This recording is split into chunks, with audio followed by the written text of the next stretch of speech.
Hey everyone, welcome back to Mind's Mind tutorial. So we started with Darwinism and Darwinism का जो first part था उसमें उसके जितने भी पोस्टुलेट्स है थ्योरी के थ्योरी ऑफ नेचुरल सिलेक्शन जो कि है तो उसके सारे पोस्टुलेट जितने होना चाहिए थे 7 पॉइंट्स में ऑलमोस्ट हमने कंप्लीट कर लिए थे. आज हम लोग evidences in favour of Darwinism, उसके क्रिटिसिज्म क्या है, experimental evidences in favour of Darwinism क्या हो सकते हैं, ये सारी चीजों को आज कंप्लीट करेंगे. एंड मोस्ट प्रोबेबली आज हमारा डार्विनिज्म का जितना भी पोर्शन जो रिमेनिंग था वो कंप्लीट हो जाएगा. So evidences in favour of Darwinism की अगर मैं बात करती हूँ, ये एक्सपेरिमेंटल एविडेंसेस नहीं, एक्सपेरिमेंटल अलग से हम लोग देखें तो ज्यादा कुछ पॉइंट्स नहीं है, थोड़ा बहुत डिस्कशन कर लेते हैं इसमें. जब पुराने टाइम चल रहा था तो जितने भी एनिमल्स रहते थे पुराने टाइम में जो कि अर्थ में पाए जाते थे उनमें से बहुत सारे अभी अगर हम फिलहाल के टाइम पर देखें वो पेरिश हो चुके, खत्म हो चुके. जैसे कि डायनासोर्स पहले पाए जाते थे, अब वो नहीं पाए जाते. ऐसा क्यों हो रहा है? क्योंकि वो जो डायनासोर्स थे हो सकता है उन्हें प्रॉपर फूड नहीं मिला होगा, इन्वायरमेंट में चेंज आया होगा जो कि वो उनके लिए प्रॉपर नहीं रहा होगा, वो अडेप्ट नहीं कर पाए होंगे, उन्होंने जिस तरह से स्ट्रगल फॉर एग्जिस्टेंस करनी है वो प्रॉपर नहीं की होगी. इस वजह से कहीं ना कहीं वो इस टाइम तक आते आते पेरिश हो गए, खत्म हो गए. तो जो एनिमल्स जो रहेंगे ज्यादातर ऐसा देखा जाता है कि जो स्मॉल साइज के एनिमल्स रहे होंगे पुराने टाइम पर, लेकिन उन्होंने कोशिश ये पूरी करी होगी कि वो कैसे तैसे अपने आप को मेंटेन कर ले और उस जो नेचर अब बन रहा है, जो इन्वायरमेंट अब चेंज हो रहा है उसमें अपने आप को एडेप्ट कर लें. तो सिंपल तौर पे क्या करना है कि ओल्ड टाइम पर, मैं क्या कह रही हूँ कि ओल्ड टाइम पर जो एनिमल्स थे वो वैसे ज्यादातर पेरिश हो गए. मोस्ट को कहना है, हाँ सबको नहीं कह रही हूँ, मोस्ट ऑफ देम क्या हो गए? पेरिश्ड, खत्म हो गए. लेकिन जो स्मॉल एनिमल्स रहे होंगे, स्मॉल एनिमल्स, उनकी क्या खासियत है कि उन्होंने कोशिश की होगी एडेप्ट करने की और वो अभी भी कहीं ना कहीं बाकी होंगे. तो कहा जाता है कि ये एक तरह का एविडेंस है जो कि फेवर ऑफ डार्विनिज्म में कहता है कि in the olden days many animals were found on the earth but most of them perished due to lack of food, changes in environment, struggle for existence. However the animals of small size could maintain themselves due to change in their nature and habits. ये बात clear होती है. दूसरा point बताती हूँ, ये तो first था, अब सेकंड की बात करते हैं. अगर डिफरेंट वेराइटीज होगी डोमेस्टिकेटेड एनिमल्स की, अगर हम उन्हें क्रिएट करने लगे बाय आर्टिफिशियल सिलेक्शन, तो ये भी एक तरह का इंपॉर्टेंट एविडेंस ही माना जाता है डार्विनिज्म का. तो creating different varieties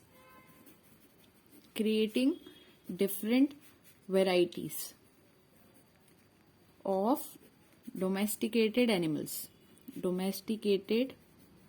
animals, fine. और वो भी कैसे? बाय आर्टिफिशियल सिलेक्शन, खुद चूज करना. नेचुरल सिलेक्शन नहीं है ये, मतलब नेचर इसको नहीं कर रहा है. जब आप खुद चुनने लगोगे तो उसको कहते हैं आर्टिफिशियल सिलेक्शन. ठीक है. अगर फर्स्ट पार्ट नहीं देखा है डार्विनिज्म का, जो कि पार्ट ए से मैंने रिप्रेजेंट करा है थंबनेल के अंदर, तो पहले वो देखना बहुत जरूरी है, वरना ये आगे की बात तो क्लियर होना पॉसिबल ही नहीं है. ठीक है. थर्ड पॉइंट है कि जो ऑस्ट्रिया है, अगर ऑस्ट्रिया एक प्लेस आपको पता होगी, तो हंगेरी जो एरिया है वहां पर, उसमें जो कहना चाहिए उसका मीटर्स है, वो कितना फैला हुआ एरिया है, 600 मीटर्स तक का है.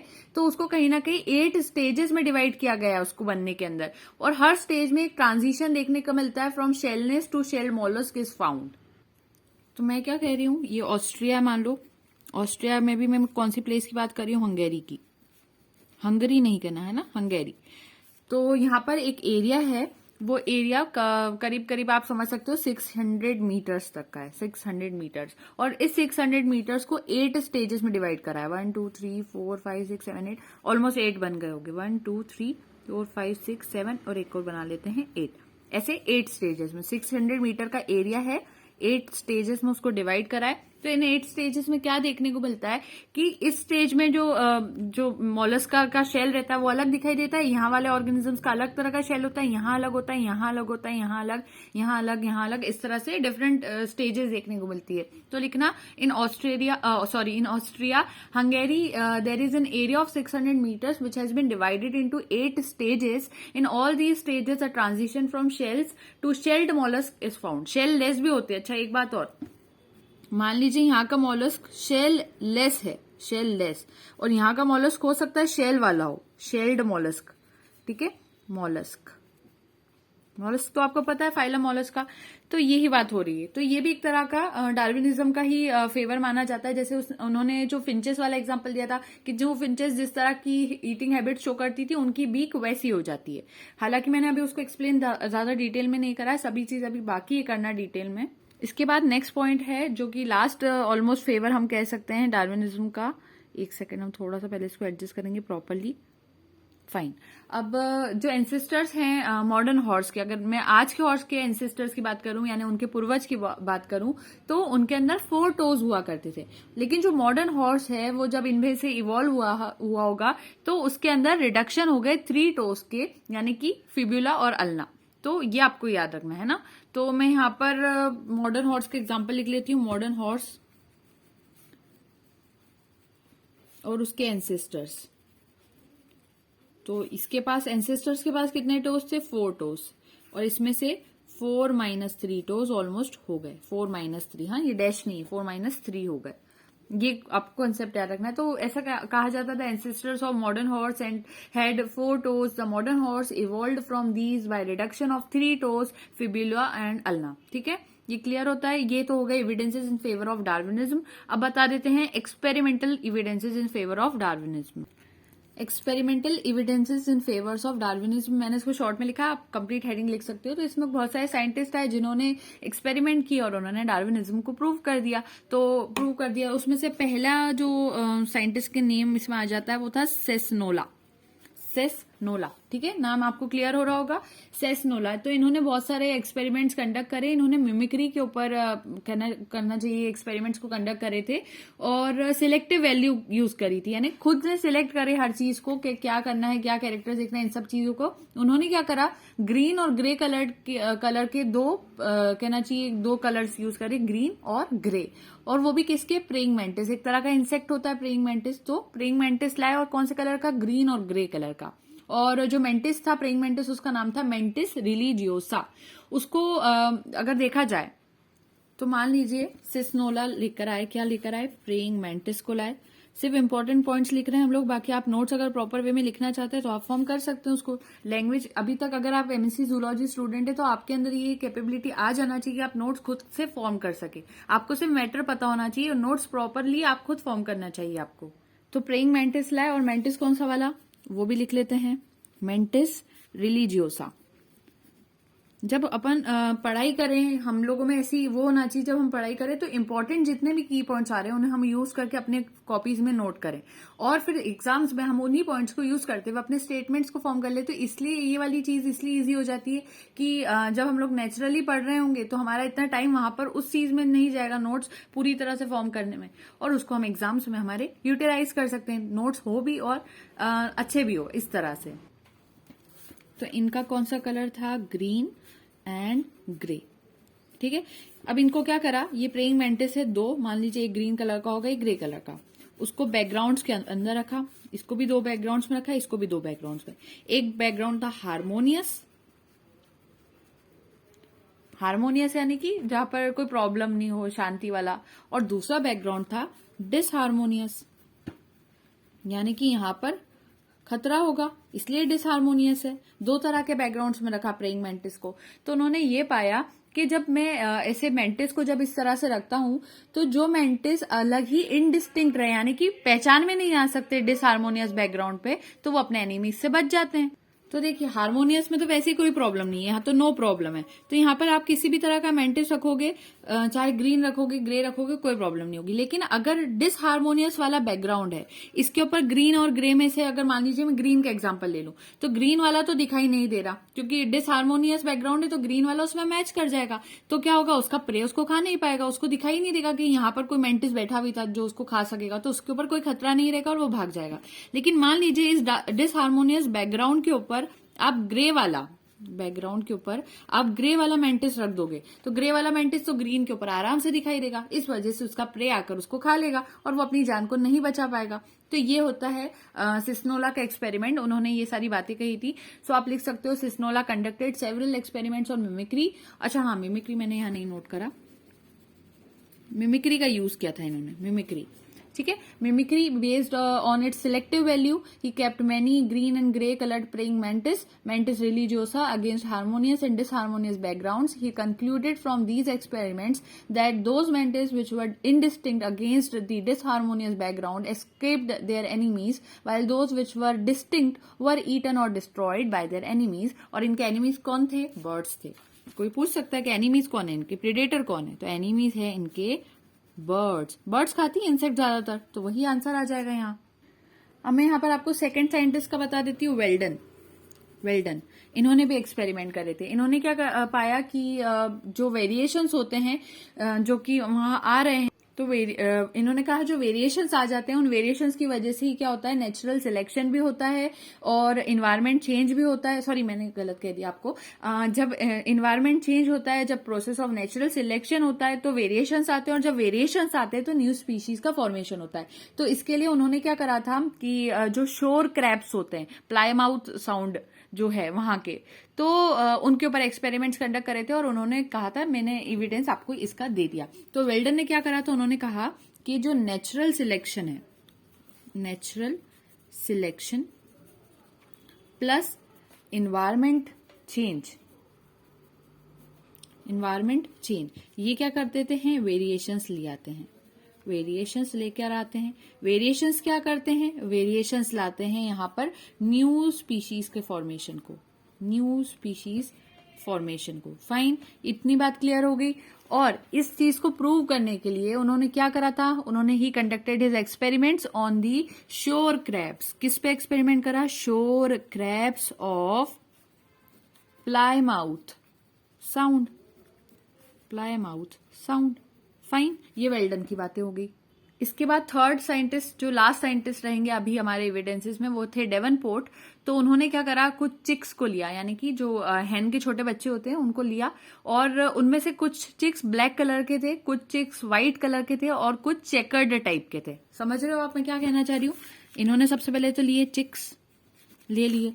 चिक्स कैसे लिए, एक तो पूरे ब्लैक होंगे, दूसरे व्हाइट होंगे, और कुछ ब्लैक और व्हाइट के कॉम्बिनेशन हो गया ना, ऐसे चेस बोर्ड होता है ना, चेकर बोर्ड, यहाँ ब्लैक तो यहाँ व्हाइट, यहाँ ब्लैक तो यहाँ व्हाइट, इस तरह से ले लिए। ये चिक का कलर था। फिर इन सारे तरह के चिक्स को, काले वाले, सफेद वाले और चेकर बोर्ड वाले, सारे तरह के चिक्स को क्या करा, सराउंडिंग्स, ओपन सराउंडिंग्स जो होती है वहां पर छोड़ दिया। थोड़े टाइम बाद उन्होंने ये पाया कि जो चेकर्ड चिक्स थे, ये वाले जो चिक्स थे, वो एस्केप कर गए, भाग गए वहां से, क्योंकि उनकी एक तरह से वो थोड़े से इनकॉन्स्पिशियस थे बैकग्राउंड को लेकर। बैकग्राउंड में दिखाई नहीं देता था, क्योंकि कभी पत्थर रहता है, कभी नॉर्मल बैकग्राउंड रहता है, तो इनको ये बेनिफिट मिला कि ये बैकग्राउंड में दिखते ही नहीं थे कि ये कहीं पर है भी, तो ये चुपचाप से वहां से भाग गए। तो इन सारे अबव एक्सपेरिमेंट से, जितने भी आपने तीनों देखे, उससे ये इलस्ट्रेट होता है कि थ्योरी ऑफ नेचुरल सिलेक्शन कहीं ना कहीं होती होगी, ये डार्विनिज्म के सपोर्ट में थी। तो इंपॉर्टेंट पॉइंट्स हमने यहाँ पे लिख लिए। अब बात आती है क्रिटिसिज्म ऑफ डार्विनिज्म की, जिसको आप ऑब्जेक्शंस भी कह सकते हो। और इसके अलावा मैं सोच रही हूँ एक चीज आपको एक्स्ट्रा और बताने की। आपने सुनी होगी पैनजेनेसिस थ्योरी ऑफ डार्विन, तो मैं पहले आपको वो भी क्लियरली बता देती हूँ, क्योंकि वो भी कोई कम इंपॉर्टेंट चीज नहीं है, तो वो आपको बता देती हूँ। फिर उसके बाद हम न्यू डार्विनिज्म भी पढ़ेंगे, लेकिन उससे पहले क्रिटिसिज्म देखेंगे, न्यू डार्विनिज्म आएगा, फिर लास्ट में एक छोटा सा कंपेरिजन ले लेंगे लेमार्किज्म और डार्विनिज्म का। अब क्रिटिसिज्म ऑफ डार्विनिज्म, जिसको आप ऑब्जेक्शंस कह लो या ड्रॉबैक्स कह लो, डार्विनिज्म की सभी चीजें सही है। मैं शॉर्ट में पहले समझाती हूँ कि जो डार्विनिज्म था वो प्रॉपर वे में ये नहीं बता पाया था कि ओरिजिन किस तरह से होगा और रीजंस क्या होंगे वेरिएशंस के लिए, यानी कि वेरिएशंस आते कैसे प्रॉपर वे में, वो प्रॉपर वे में उन्होंने नहीं बताया था, और उसके रीजंस नहीं बताए थे, उसका ओरिजिन नहीं बताया था। हालांकि वेरिएशंस को बहुत अच्छा यूटिलाइज किया था, और वेरिएशंस के ऊपर एक जल्दी से वीडियो सेगमेंट भी हम लोग अपलोड करेंगे, उसमें वेरिएशंस कितने तरह के होते हैं, क्योंकि शॉर्ट में तो मैंने बता दिया पार्ट ए के अंदर आपको वेरिएशन, लेकिन उसकी डिटेल्स अभी नहीं बताई है, तो वो बाकी है अभी बताना। उसके बाद उनका सेकंड ड्रॉबैक ये निकला, एक तो उन्होंने वेरिएशंस को अच्छे से एक्सप्लेन नहीं करा कि वेरिएशंस कहां से आते हैं, उनका ओरिजिन क्या है और उनके रीजंस क्या है। दूसरा, उन्होंने कहा कि according to theory of natural selection, जो छोटे वाले वेरिएशंस होते हैं वो ग्रेजुअली क्या बन जाते हैं और ज्यादा प्रोमिनेंट बन जाते हैं जनरेशन आफ्टर जनरेशन। तो जब ये प्रोसेस होती है तो एनिमल्स के अंदर एडवर्स इफेक्ट्स भी तो आ जाते होंगे in place of useful effects, और कॉन्सिक्वेंटली वो डिसअपियर भी कर जाते होंगे। एग्जाम्पल, जायंट हॉर्न्स जो है एक्सटिंक्टेड डियर्स के अंदर, उनका रीजन तो नॉर्मल था पॉइंट वैसे कि पहले अगर नेचुरल सिलेक्शन की थ्योरी देखें तो जो स्मॉल वेरिएशंस होना चाहिए उनको धीरे धीरे क्या होना चाहिए और प्रोमिनेंट हो जाना चाहिए ना, जनरेशन वाइज, और बढ़ते जाना चाहिए उसको। पर ये बढ़ेगा तो इस प्रोसेस में एनिमल्स को तो फिर एडवर्स इफेक्ट्स का भी सामना करना पड़ेगा, क्योंकि उनके जो यूजफुल इफेक्ट्स हैं वो वहां से कहीं ना कहीं जा रहे हो, कुछ और आ रहा है उनके पास, तो हो सकता है उनको प्रॉपर वे में उन्हें यूज करना नहीं आता हो, और धीरे धीरे कंसिक्वेंटली वो भी डिसअपियर कर जाएगी उनकी यूजफुल वाले चीजें जो है। तो एग्जाम्पल के तौर पर वहां पर जायंट हॉर्न्स जो होते हैं एक्सटिंक्टेड डियर्स में, उनका लिया गया था। दूसरी बात थी कि जो ये थ्योरी ऑफ नेचुरल सिलेक्शन थी डार्विन की, वो ये नहीं बता पाई कि रीजंस ऑफ डी जनरेशन क्या है। ठीक है। डीजनरेशन कैसे हो जाता है, ये वेस्टिजियल ऑर्गन्स वाला वो जो कंसेप्ट था उसी टाइप से डीजनरेशन जो ऑर्गन्स का हो जाता है वो कैसे हो जाता है वो नहीं एक्सप्लेन हुआ था। डार्विनिज्म ने ये भी एक्सप्लेन नहीं करा था कि म्यूटेशन किस तरह से हो जाते हैं, म्यूटेशन भी मैं आपको डिटेल्स में बताऊंगी। तो म्यूटेशन किस तरह से हो जाता है ये भी डार्विनिज्म के कंसेप्ट में नहीं था। और डार्विन ने ये भी नहीं एक्सप्लेन करा कि ये जो कोऑर्डिनेटेड स्ट्रक्चर्स होते हैं, set of coordinated structures organism में, वो किस तरह से रहते हैं उनको भी एक्सप्लेन नहीं करा था। तो डार्विन के हिसाब से क्या था, जो डेवलपमेंट हुआ होगा विंग्स का बर्ड्स के अंदर, तो वो इसलिए हुआ होगा कि एक लगातार नेचुरल सिलेक्शन होता रहा होगा, एक वेरिएशन आया होगा जिसके बाद वो फिर चीज बर्ड्स में चलने लगी होगी। लेकिन वो ये एक्सप्लेन नहीं कर पाए कि जो डेवलपमेंट है दूसरे रिलेटेड स्ट्रक्चर जैसे विंग्स तो डेवलप हो रहे हैं, लेकिन उसके साथ muscles, bones, blood vessels, ligaments, उनका डेवलपमेंट कैसे हुआ होगा, इन चीजों को डार्विन एक्सप्लेन नहीं कर पाए। तो हम लोग इसमें इंपॉर्टेंट पॉइंट्स सारे लिखते हुए चलेंगे। डार्विनिज्म के हिसाब से क्या था कि वेरिएशन जो थे उसको उन्होंने एक्सप्लेन नहीं करा। तो सबसे बड़ा पॉइंट क्या बन गया यहाँ पर कि वेरिएशंस को वो एक्सप्लेन नहीं कर पाए, वेरिएशंस एक्सप्लेन नहीं हुए। दूसरी बात एक एक्स्ट्रा और आपको बताऊं कि जो डार्विनिज्म है वो पूरा बेस्ड है आर्टिफिशियल सिलेक्शन पर भी, जो कि एक मेथड है जिसमें new races, species of plants, animals जो होंगे वो फॉर्म होते हैं, नए तरह के प्लांट्स, नए तरह के एनिमल्स, नई तरह की स्पीशीज फॉर्म होती है। लेकिन ये वाली जो चीजें हैं वो पॉसिबल नहीं होती कभी कभी नेचर के हिसाब से। आर्टिफिशियली वो पॉसिबल होगी लेकिन नेचर के हिसाब से वो पॉसिबल नहीं होती। तो साइंटिस्ट जो थे उन्होंने प्रूव करा उनके एक्सपेरिमेंटल रिसर्चेस के साथ कि जो सोमेटिक मॉडिफिकेशंस होते हैं जो कि इन्वायरमेंट की तरफ से आते हैं वो हेरिडिटरी नहीं होते। मैं आपको अगर एक छोटा कंसेप्ट यहाँ पर बताऊं कि एक ह्यूमन बॉडी की मैं बात करूं तो इस ह्यूमन बॉडी में दो तरह के सेल्स होते हैं, एक होते हैं सोमेटिक सेल्स और दूसरे कौन से होते हैं, रिप्रोडक्टिव सेल्स। आप जानते हैं रिप्रोडक्टिव सेल्स कौन से होते हैं, गैमेट्स कौन से होते हैं, स्पर्म्स एंड ओवम्स।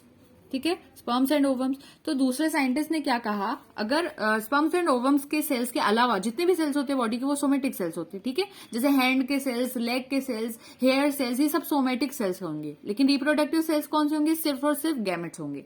तो उन्होंने क्या करा, दूसरे साइंटिस्ट ने उन्होंने कहा कि अगर किसी भी तरह का वेरिएशन या किसी भी तरह का चेंज इन सोमेटिक सेल्स के अंदर आ रहा है, तो क्या होगा कि वो वाली चीज आगे हेरिडिटी के हिसाब से ट्रांसमिट नहीं होगी, नेक्स्ट जनरेशन में नहीं जाएगी।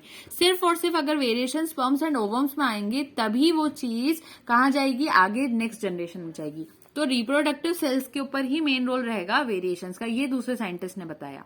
सो आप लिख सकते हो Darwinism is based on artificial selection which is a method by which new races, species of plants and animals are formed, whereas it may not be possible sometimes in nature. Scientists have proved by experimental researches that these somatic modifications caused by an environment are not hereditary.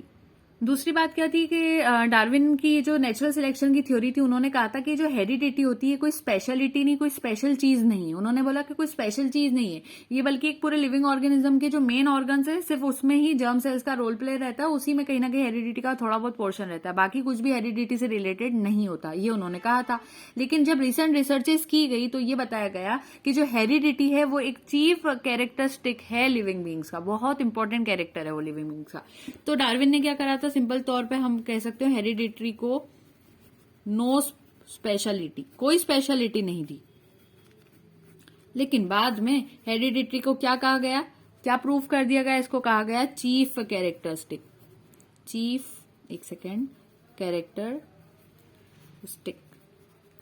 But chief characteristic. समझ में आ रहा है।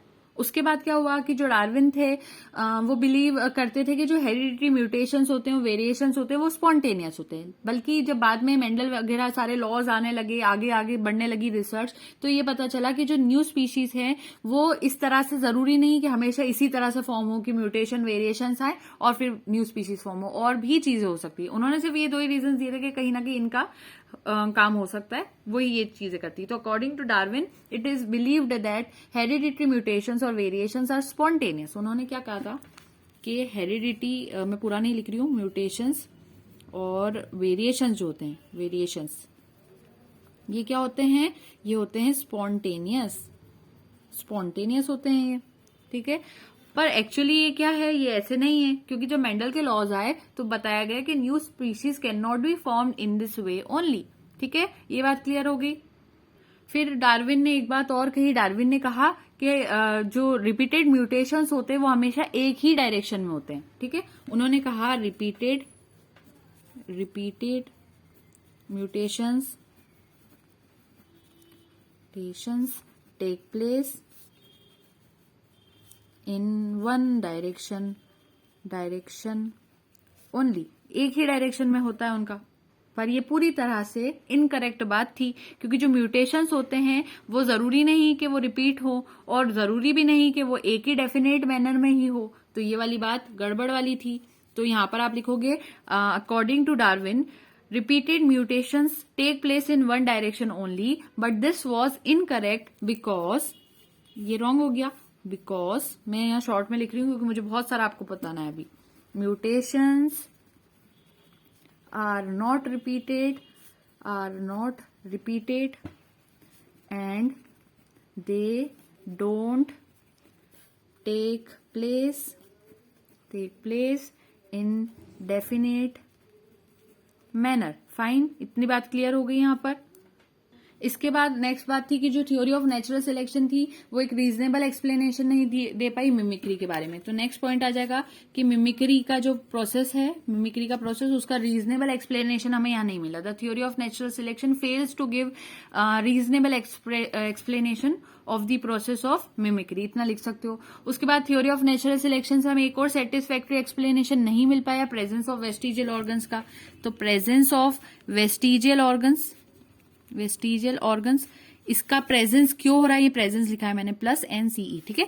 Presence of vestigial organs क्यों होता है उसका भी reasonable explanation नहीं आया। The theory of natural selection does not give satisfactory explanation of the presence of vestigial organs. उसके बाद जो डार्विनिज्म है उसके अंदर ओरिजिन और जो डेवलपमेंट होता है कोऑर्डिनेट स्ट्रक्चर्स का, उसको भी अच्छे से एक्सप्लेन नहीं करा। तो जो कोऑर्डिनेट स्ट्रक्चर्स वाला कंसेप्ट था, कोऑर्डिनेट स्ट्रक्चर वाला कंसेप्ट, वो भी यहाँ एक्सप्लेन नहीं हुआ, जिसमें ये था कि जो ह्यूज एंटलर्स होते हैं एक्सटिंक्ट आयरिश एल्क के, वो बहुत पहले बड़े होते थे, लार्ज होते थे, कॉइल्ड टस्क होते थे, जैसे कि एक और जो एक्सटिंक्ट जेफरसन्स मैमथ थे उनके अंदर कॉइल्ड टस्क होते थे, तो वो पहले होते थे।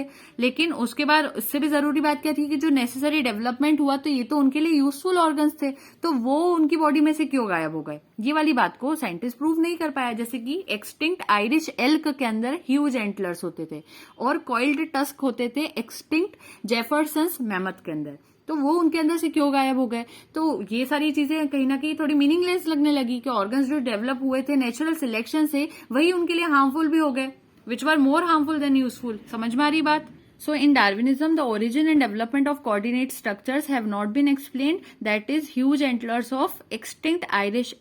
तो ये तो मैंने यहाँ पर टर्मिनोलॉजीज लिख लिया, आप नोट करेंगे। मैं क्या कह रही हूँ आपको कि in Darwinism the origin and development of coordinated structures have not been explained, that is huge antlers of extinct Irish elk and were very large, and then coiled tusk of extinct Jefferson's mammoth. फिर the more than necessary development of these useful organs was the cause of their extinction, therefore it would prove meaningless to think that such organs developed by natural selection which were more harmful than useful.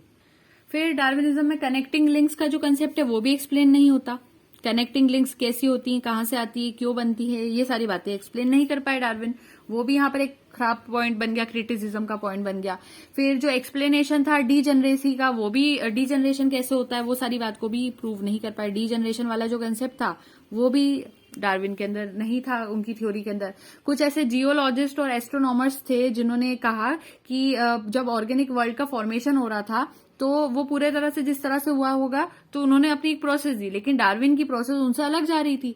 तो Darwin के हिसाब से ये था कि बहुत लंबा as रहा होगा वर्ल्ड इटसेल्फ, बहुत पुराने टाइम का, बहुत टाइम से पहले ही बन गया होगा, कुछ इस तरह की थ्योरी दी थी। तो एक ये वाला कंसेप्ट भी था कि according to geologist and astronomers the time taken in the formation of the organic world as per Darwinism would be much more than the age of the world itself. समझ में आई बात। उसके बाद ये पॉइंट आया कि जो डार्विन थे वो ये भी डिफरेंस नहीं बता पाए कि सोमेटिक और एम्ब्रियोलॉजिकल चेंजेस में क्या डिफरेंस है। तो difference between somatic and embryological changes ये भी एक्सप्लेन नहीं कर पाए। डार्विन ने जो सर्वाइवल ऑफ द फिटेस्ट था उसको तो एक्सप्लेन करा, लेकिन arrival of the fittest explain नहीं करा। सो सर्वाइवल ऑफ फिटेस्ट तो एक्सप्लेन कर दिया था डार्विन ने, लेकिन अराइवल ऑफ फिटेस्ट नहीं कर पाए। जो थ्योरी ऑफ नेचुरल सिलेक्शन थी वो कोई मेंशन नहीं करती थी। Over specialization of certain organs का या कुछ स्ट्रक्चर जो स्पेशली लिविंग बींग्स में आते हैं उसको भी एक्सप्लेन नहीं कर पाते। फिर बहुत सारे ऑब्जेक्शंस जो डार्विन का प्रिंसिपल था सेक्सुअल सिलेक्शन का उसके ऊपर भी बन गए। फिर जो एक्सप्लेनेशन था आइसोलेशन का वो भी थोड़ा अलग ही तरह का था डार्विन की थ्योरी में, जो कि यहाँ पूरी तरह से प्रॉपरली समझ में नहीं आ रहा था। डार्विन की जो पेनजेनेसिस थ्योरी थी वो भी कंप्लीटली डिस्कार्ड कर दी गई थी। अभी मैं आपको पेनजेनेसिस थ्योरी बताऊंगी तो उसमें आपको क्लियर होगा। सो आप एक चीज और यहाँ याद रखोगे, जो पेनजेनेसिस थ्योरी थी, पेनजेनेसिस थ्योरी वो भी डिस्कार्ड कर दी गई थी डार्विन की। फिर ये सारे ऑब्जेक्शंस इस तरह से आए थे जिस वजह से पूरा वहां पर रिजेक्ट हो गया था। हम पेनजेनेसिस थ्योरी देख लेते हैं। तो अब क्वेश्चन उठता है कि फिर ये पेनजेनेसिस थ्योरी होती क्या है। तो 1868 की बात थी जब डार्विन ने पेनजेनेसिस थ्योरी दी थी। उन्होंने उसमें एक्सप्लेन करा था inheritance of different types of variations, कि अलग अलग तरह का वेरिएशंस किस तरह से आगे वाली जनरेशन में इनहेरिट किया जा सकता है, उसको एक्सप्लेन करने की कोशिश की थी। एक बात और, क्रिटिसिज्म में भी यही पॉइंट हमने यूज करा था कि एक तो डार्विन क्या नहीं एक्सप्लेन कर पाए थे, ओरिजिन और रीजंस ऑफ वेरिएशन नहीं एक्सप्लेन कर पाए थे। दूसरी बात, उन्होंने ये नहीं बताया था कि जो कहना चाहिए रीजंस होते हैं डी जनरेशन के वो कैसे आते हैं, वो एक्सप्लेन नहीं करा था। म्यूटेशन एक्सप्लेन नहीं कर पाए थे, कोऑर्डिनेटेड स्ट्रक्चर्स नहीं कर पाए थे। ये 4 बातें आपको याद रखनी है, ठीक है। फिर उसके बाद हम पेनजेनेसिस थ्योरी में जब देखते हैं तो उसमें ये आता है कि ये जो डिफरेंट तरह के वेरिएशन का इनहेरिटेंस होता है उसको एक्सप्लेन करने के लिए पेनजेनेसिस थ्योरी आई थी। उसमें डार्विन ने क्या कहा, उन्होंने कहा कि जो सेल्स होते हैं सारे पार्ट्स ऑफ द बॉडी की, अगर हम बात करें चाहे हैंड के सेल्स ले लें, लेग के सेल्स ले लें, तो वहां के जो सेल्स रहते हैं किसी भी पार्ट ऑफ द बॉडी के, तो उसके अंदर मिनिएचर कॉपीज पाई जाती है हर तरह के ऑर्गेनिज्म के अंदर, और फिर वो धीरे धीरे ब्लड के थ्रू लिबरेट होते हैं, और फिर ये जो मिनिएचर कॉपीज होती है उनका नाम बन जाता था पेन जीन्स। उसका नाम कहा था उन्होंने, मतलब पेन जीन्स या फिर जेम्यूल्स। और कहा कि ये जो कॉपीज रहती है जब इकट्ठी होती है, एक्यूमुलेट होती है गैमेट्स के अंदर, तो वो बनाती है स्पर्म्स एंड ओवा। और ये जो थ्योरी थी उसको बाद में जो जिन्होंने रिजेक्ट की थी उनका नाम था वाइसमैन। तो इसका तो स्टेटमेंट लिख सकते हैं, इन 1868 Darwin postulated pangenesis theory in order to explain inheritance of different types of variations. He said that the cells of all parts of body form their miniature copies and liberate them into the blood. Darwin named these miniature copies as pen genes or gemmules and said that these copies accumulate in the gametes, that is in sperms and ova. This theory was later on rejected by Weismann. अब इसके points और समझते हैं। तो simple तौर पे इस theory के जो मेन पॉइंट्स थे, पेनजेनेसिस थ्योरी को मैं यहाँ पर पीईटी के नाम से एक्सप्लेन कर देती हूँ। इस थ्योरी का पहला जो पॉइंट था पेनजेनेसिस थ्योरी का, वो ये कहता था कि जितने भी सोमेटिक सेल्स होते हैं बॉडी के, अब आपको पता है सोमेटिक सेल्स कौन से होते हैं, तो जो सोमेटिक सेल्स होते हैं बॉडी के वो ना सिर्फ मल्टीप्लाई करते हैं सेल डिविजन के थ्रू, बल्कि वो प्रोड्यूस भी करते हैं माइन्यूट पार्टिकल्स जिनको कहते हैं पेनजीन्स। तो उन्होंने कहा जो सोमेटिक सेल्स है वो क्या प्रोड्यूस करते हैं, पेन जीन्स को प्रोड्यूस करते हैं। सिर्फ और सिर्फ क्या एक चीज नहीं करते, एक चीज क्या बताई हमने, सेल डिवीजन तो करते ही हैं सोमेटिक सेल्स, सेल डिवीजन ये तो करते हैं सेल डिवीजन, लेकिन इसके साथ साथ ये क्या फॉर्म करते हैं, फॉर्म या फिर प्रोड्यूस पेन जीन्स ऑल्सो। तो आप लिखोगे यहाँ पर statement, somatic cells of the body not only multiply by cell division but also produce minute particles called pangenes. ये क्या होते हैं, ये माइन्यूट पार्टिकल्स होते हैं। ये तो पहला पॉइंट था पेनजेनेसिस थ्योरी का, पार्टिकल्स। फिर उसके बाद दूसरी बात कही कि ये जो पेंजिन्स होते हैं ये बॉडी में सर्कुलेट करते हैं, और वो किस तरह से बॉडी में सर्कुलेट करते हैं, ब्लड सर्कुलेशन के थ्रू। और जब एंड आता है तो वो एंड में जाकर कलेक्ट हो जाते हैं, एक साथ इकट्ठे हो जाते हैं, मैच्योर गैमेट्स बनाते हैं, जिसमें वो मेल्स के अंदर भी फॉर्म होंगे और फीमेल्स के अंदर भी फॉर्म होंगे। तो क्या कहा दूसरा पॉइंट था कि ये जो पेंजिन्स होते हैं, पेंजिन्स सर्कुलेट इन ब्लड में सर्कुलेट करते हैं। सबसे पहला पॉइंट तो ये कहा, पेंजिन्स ये करते हैं। उसके बाद क्या करते हैं, इन एंड कलेक्ट लिख सकते हो या एक्यूमुलेट भी लिख सकते हो, in and collect in mature gametes. जो मैच्योर गैमेट्स होते हैं उनके अंदर जाकर इकट्ठे हो जाते हैं, ठीक है। और मेल और फीमेल दोनों में ये चीज होती है। उसके बाद उन्होंने कहा कि ये जो पेंजिन्स होते हैं ये कैपेबल होते हैं। थर्ड पॉइंट क्या था पेंजिन्स के बारे में, कि ये कैपेबल होते हैं न्यू ऑर्गन्स को, नए लिविंग बींग्स को फॉर्म करने के लिए, जो कि खुद के जैसे बिल्कुल सेम होना चाहिए। और ये सारी चीजें जब होती है, जब डेवलपमेंट होता है मैच्योर गैमेट्स का, उसके बाद जो लिविंग बींग्स रहते हैं वो मिनिएचर फॉर्म्स के अंदर रहते हैं उनके पेरेंट्स के अंदर, फिर वो बाद में डेवलप होके उसी तरह से एक नया ऑर्गेनिज्म फॉर्म कर लेते हैं। तो ये कहीं ना कहीं उनकी पेंजिनेसिस थ्योरी जो थी उसका स्टेटमेंट था। तो आपको यहाँ पर अगर नोट करना है थर्ड पॉइंट तो आप लिख सकते हो that these pangenes are capable of forming new organs. Pangenes are capable of forming new organs, नए ऑर्गन्स फॉर्म करने के कैपेबल होते हैं। सो आप लिख लेना है यहाँ पर these pangenes are capable of forming new organs और living beings like themselves at the time of development of mature gametes. These living beings are the miniature forms of their parents and they develop to become like them. फिर एक point ये भी कहा Darwin ने कि कभी कभी जो सर्टन पेंजीन्स होते हैं वो डोरमेंट हो जाते हैं, यानी कि स्लीपिंग टाइप की कंडीशन में चले जाते हैं। बहुत सारी जनरेशन तक वो पेंजीन्स उभर के आ ही नहीं पाते और फिर बाद में थोड़े टाइम बाद वो डेवलप करते हैं। तो फोर्थ पॉइंट क्या था कि पेंजीन्स जो है वो कभी कभी क्या होते हैं, डोरमेंट भी होते हैं, ये पॉइंट था। तो आप क्या लिखोगे यहाँ पर, sometimes certain pangenes become dormant for several generations and then develop. और ये जितनी भी थ्योरी थी इनहेरिटेंस ऑफ कैरेक्टर्स की, ये एक इनडायरेक्ट प्रोसेस होती है, ये भी उन्होंने कहा था। उसके बाद ये जो पेंजीन्स थे वो पहले अपीयर करेंगे, फिर उनका ट्रांसफॉर्मेशन होगा लिविंग बींग्स में, फिर वो गैमेट्स में पहुंचेंगे, फिर उसके बाद वो हेरिडिटरी वे में आगे बढ़ेंगे। ये सारी बातें तो डार्विन ने कही थी, लेकिन ये जो चीजें थी ये कोई डिफरेंस नहीं क्रिएट कर पा रही थी जेनेटिक और सोमेटिक चेंजेस के अंदर। ये प्रॉब्लम थी इस थ्योरी की कि जेनेटिक और सोमेटिक चेंजेस में जो एक डिफरेंस आना चाहिए वो ही एक्सप्लेन नहीं कर पा रही थी। इसी वजह से इस थ्योरी को, थ्योरी ऑफ पेंजिनेसिस को बेसलेस माना गया, बिल्कुल गलत माना गया। और इस थ्योरी को रिजेक्ट करने के बाद जो नई थ्योरी यूज की गई वो थी वाइसमैन की theory of germ plasm. So Wiseman की थ्योरी ऑफ जर्म प्लाज्मा आप पहले से जानते हैं क्या थी कि ये जो जर्म प्लाज्मा रहता है, अगर हम किसी भी ऑर्गेनिज्म में बात करें तो पेरेंट्स जो रहते हैं उनके अंदर के जो कैरेक्टर्स रहते हैं सबसे पहले तो ऑफस्प्रिंग्स में जाते हैं, और ये जो चीज होती है वो जर्म प्लाज्मा ऑफ गैमेट्स की वजह से होती है, या फिर जो जीन्स ऑफ देयर क्रोमोसोम्स होते हैं गैमेट्स के उनकी वजह से होती है। तो जो भी चेंजेस सोमेटोप्लाज्मा में आएंगे सोमेटिक सेल्स के, वो कभी भी ऑफस्प्रिंग्स तक इनहेरिट नहीं होंगे। इसका मतलब जो सोमेटिक सेल्स होते हैं वो अफेक्ट किससे होते हैं, वो इन्वायरमेंट से अफेक्ट होते हैं। और इस तरह के कैरेक्टर्स जो होते हैं वो एक्वायर्ड कैरेक्टर्स रहते हैं और वो रेस्ट्रिक्टेड रहते हैं सिर्फ एक ही जनरेशन तक। ये बात आपको यहाँ पर याद रखनी है, और वो कभी इनहेरिट नहीं होंगे। तो वाइसमैन ने डिक्लेयर करा कि जो जर्म प्लाज्मा होता है वो इमॉर्टल होता है। इसके बाद जो origin of life germ plasm की रहती है, उसमें आइसोलेशन कैसे होता है सोमेटोप्लाज्म का, उसको भी एक्सप्लेन करा, इसीलिए वाइसमैन की थ्योरी सही मानी गई।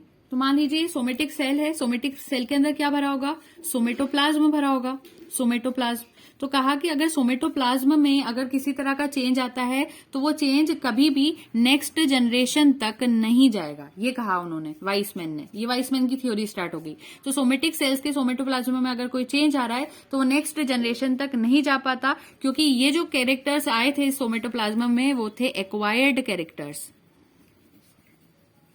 Acquired characters.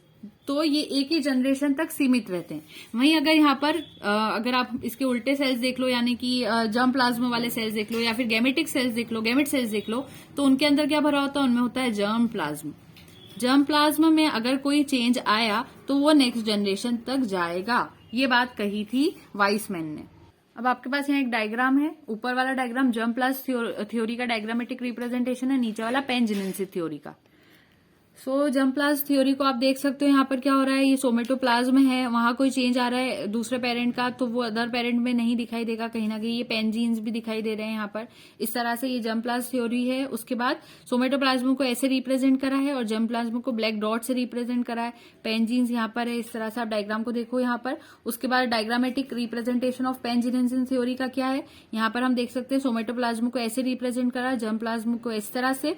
उसके बाद ये जो जर्म प्लाज्म है, ब्लैक डॉट्स यहाँ पर है नीचे की तरफ, वो आगे भी बढ़ रहे हैं, इस तरह से इसमें आ रहे हैं, ऐड हो रहे हैं, इस तरह से दिखाया गया है। अब लास्ट में हमारे पास एक कंसेप्ट आता है न्यू डार्विनिज्म का। तो न्यू डार्विनिज्म को अभी हम छोटे फॉर्मेट में यहाँ पर डिस्कस करेंगे, हालांकि इसकी डिटेल्स के लिए कभी कुछ टीचर्स आपको ये भी कहेंगे कि जो modern synthetic theory of evolution है वो पूरी तरह से न्यू डार्विनिज्म ही है। तो जब हम उसको पढ़ेंगे, जब modern synthetic theory of evolution जिसमें वेरिएशंस, आइसोलेशन, सारी चीजें डिटेल में रहती है, तो उसके अंदर भी वो चीजें हम पढ़ेंगे। लेकिन अभी हम एक शॉर्ट वे में न्यू डार्विनिज्म को भी यहाँ कंप्लीट करेंगे। तो जो थ्योरी थी डार्विन की, जब उनकी बुक ओरिजिन ऑफ स्पीशीज में पब्लिश पब्लिश हुई थी तो उसको बहुत सारा सपोर्ट मिला वेरियस साइंटिस्ट से। उसी टाइम पे उसको उन्हें उनकी थ्योरी जो थी उसको क्रिटिसिज्म भी देखने को मिला। तो इस वजह से बहुत सारे ऐसे साइंटिस्ट हैं जो कि सपोर्ट करने लगे उनकी थ्योरी को, और सपोर्ट करने के लिए कुछ इस तरह से एक्सपेरिमेंट्स करने लगे कि जिससे कि डार्विन की थ्योरी और सही साबित हो जाए। तो ये जो मॉडिफिकेशंस थे वो बहुत जब डेवलप हुए, दूसरे साइंटिस्ट ने सपोर्ट किया, तो उसको कहते हैं न्यू डार्विनिज्म, कि उसको किसी तरह से डार्विन की थ्योरी को सही बताकर साबित करना कहलाता है न्यू डार्विनिज्म। अब जो साइंटिस्ट न्यू डार्विनिज्म में आते हैं यानी कि डार्विन को सपोर्ट करते हैं, उनका नाम हम यहाँ पर देखेंगे। तो पहले तो न्यू डार्विनिज्म के जो साइंटिस्ट है उनके नेम्स यहाँ पर आ रहे हैं। पहला था हेंस के जो ईयर था उनका वो था 1915। सो हेंस के 1915। फिर उसके बाद एक साइंटिस्ट है स्टेबिन्स जो थे वो भी न्यू डार्विनिज्म में आते हैं। उसके बाद एक जीएल मेयर नाम के साइंटिस्ट थे, जीएल मेयर, हक्सले, ये सभी साइंटिस्ट जो है न्यू डार्विनिज्म में आते हैं। तो आप इनके नेम्स याद रखें। तो ये सारे साइंटिस्ट के नेम्स आप न्यू डार्विनिज्म में याद रखोगे। इसके अलावा जो ऑगस्ट वाइजमैन नाम के साइंटिस्ट थे जिनकी थ्योरी आपने अभी देखी, तो ऑगस्ट वाइजमैन जो थे कंटिन्यूटी ऑफ जर्म प्लाज्मा की जब वो थ्योरी लाए तो उनका भी नाम कहा जाता है कि न्यू डार्विनिज्म में ही एक तरह से, क्योंकि उन्होंने भी सही साबित करने की कोशिश करी, बस अपनी थ्योरी भी ऐड कर दी उसमें। फिर उसके बाद जो लेमार्किज्म है उसके बारे में आप जानते हैं। लेमार्किज्म जो है मॉडर्न न्यू डार्विनियंस, वो सबकी लड़ाई तो अभी भी चलती रहती है कि कौन सही है, लेमार्क सही थे कि डार्विन। तो इस तरह की बातें थी। अब लास्ट में हम एक लेमार्किज्म और डार्विनिज्म का यहाँ पर एक कंपैरिजन देखेंगे और फाइनली यहाँ पर हमारा ये पूरा डार्विनिज्म कंप्लीट हो जाता है। पहले तो मैं आपको ये बताती हूँ कि दोनों लेमार्क और डार्विन दोनों ने ये बिलीव करा था कि जो ऑर्गेनिक इवोल्यूशन है वो ग्रेजुअली हुआ है, एक एक स्टेप वाइज होता हुआ होगा और इस तरह से ऑर्गेनिक इवोल्यूशन हुआ होगा। लेकिन उनके व्यूज जो है वो डिफरेंट किन चीजों पर गए कि जो प्रोसेस ऑफ इवोल्यूशन है और उसकी जो स्टेप्स है वो कैसे हुई होगी, वहां एक डिफरेंस क्रिएट होता है। यहाँ पर आप ये डायग्राम अगर देख रहे हो तो ये वाला जो हमारा लेफ्ट साइड है वो लेमार्किज्म का डायग्राम बनेगा, ये वाला लेमार्किज्म का और ये डार्विनिज्म का। तो यहाँ जिराफ को दिखाया गया है कि पहले वो छोटे थे, उनकी हाइट बढ़ रही, नीचे की तरफ आ रहा है, ये A, B, C। उसके हिसाब से यहाँ पर देखेंगे तो इस तरह से डिफरेंसेस दिख रहे हैं कि किस तरह से टॉल ही तरह के दिखाई दे रहे हैं। कुछ टॉल थे, कुछ शॉर्ट थे, और यहाँ पे जो टॉल वाले थे सिर्फ वही जिंदा रह गए, बाकी जो शॉर्ट वाले थे वो मर गए। लेकिन यहाँ तक कि शॉर्ट वाले टॉल हो गए। तो ये वाले डायग्राम किसके लिए, लेमार्किज्म के लिए, और ये है डार्विनिज्म के लिए। डार्विन के हिसाब से जो सिर्फ लॉन्ग नेक वाले जिराफ थे वही जिंदा रहे होंगे, बाकी सारे छोटे वाले मर गए होंगे, वहां पे उनकी डेथ हो गई होंगी, और यहाँ पर छोटे वालों की हाइट बढ़ती गई और वो डेवलप हो गए। तो लेमार्क की जो थ्योरी थी उसके हिसाब से क्या चीजें थी यहाँ पर कि एनिमल्स में यूज और डिसयूज का सिस्टम रहता है। जिनको यूज करा जाएगा वो डेवलप हो जाएगी, जिनको डिसयूज करा जाएगा वो गायब हो जाएंगे, डीजेनरेट हो जाएंगे या फिर वेस्टिजियल बन जाएगी। ये बात कही थी लेमार्क ने। उसमें उन्होंने जिराफ का एग्जाम्पल दिया था। डार्विन की कहानी में ये था कि वेरिएशंस जो होते हैं वो ऑर्गेनिजम्स में आते हैं in accordance with environmental conditions, और ये जो वेरिएशंस होते हैं वो आगे जाके इनहेरिट हो जाते हैं। ये बात कही थी डार्विन ने। उसके बाद लेमार्क की अगर मैं बात करती हूँ तो लेमार्क ने कहा कि यूज और डिसयूज का सिस्टम रहता है, एक्वायर्ड कैरेक्टर्स अपीयर करते हैं एनिमल्स में और वो इनहेरिट होते हैं ऑफस्प्रिंग्स तक, यानी कि नेक्स्ट जनरेशन में पास होते हैं। ये बात कही लेमार्क ने। लेकिन डार्विन ने कहा कि जो स्ट्रगल और नेचुरल सिलेक्शन रहता है वो एनिमल्स में पाया जाता है, इसी वजह से इवोल्यूशन आगे बढ़ता है। उसके बाद लेमार्क ने क्या कहा, लेमार्क ने कहा कि जब डेवलपमेंट होता है लॉन्ग नेक का या फिर ऑफस्प्रिंग्स जो कि लॉन्ग नेक जिराफ के पैदा होते हैं वो सभी लॉन्ग नेक की होंगी, क्योंकि एक बार अगर शुरुआत होगी, एक चेंज आ गया, एक्वायर्ड कैरेक्टर बन गया कि लॉन्ग नेक आ गई जिराफ में, तो वही चीज ऑफस्प्रिंग में हमेशा जाएगी आगे की जनरेशन तक। लेकिन डार्विन ने कहा कि जब नेचुरल सिलेक्शन हुआ तो जो जिराफ जो लॉन्ग नेक वाले थे सिर्फ वही सिलेक्ट हुए होंगे नेचर के थ्रू, बाकी जितने भी उसके एंसेस्टर्स होंगे वो डिसअपियर कर गए होंगे, यानी कि छोटे जिराफ गायब हो गए होंगे। ये लेमार्क और डार्विन का डिफरेंसेस थे जो कि आपको अगर लिखना है आप नोट कर सकते हो, सिर्फ ये समझने के लिए था। बाकी यहाँ पर ये जो पूरा पोर्शन है वो कंप्लीट हो जाता है। लास्ट में अगर कुछ की पॉइंट्स अगर आप देखना चाहो तो ओरिजिन ऑफ स्पीशीज बुक किसने लिखी थी, अगर कोई क्वेश्चन करे तो वो चार्ल्स डार्विन ने लिखी थी। इस तरह के क्वेश्चंस आते हैं। वाइसमैन किसके लिए फेमस है, किस थ्योरी के लिए फेमस है, तो उनका आंसर है वो थ्योरी ऑफ जर्म प्लाज्मा के लिए फेमस है। को वर्कर ऑफ डार्विन कौन थे, अगर आपसे कोई पूछ ले उनके को वर्कर कौन थे, उनके साथ सबसे ज्यादा काम करने की कोशिश किसने करी, तो को वर्कर ऑफ डार्विन थे वेलेस। हमने शुरू में भी वेलेस की बात की थी पार्ट ए के अंदर, जब मैं डार्विनिज्म का पार्ट ए पढ़ा रही थी उसमें वेलेस का नाम बताया था।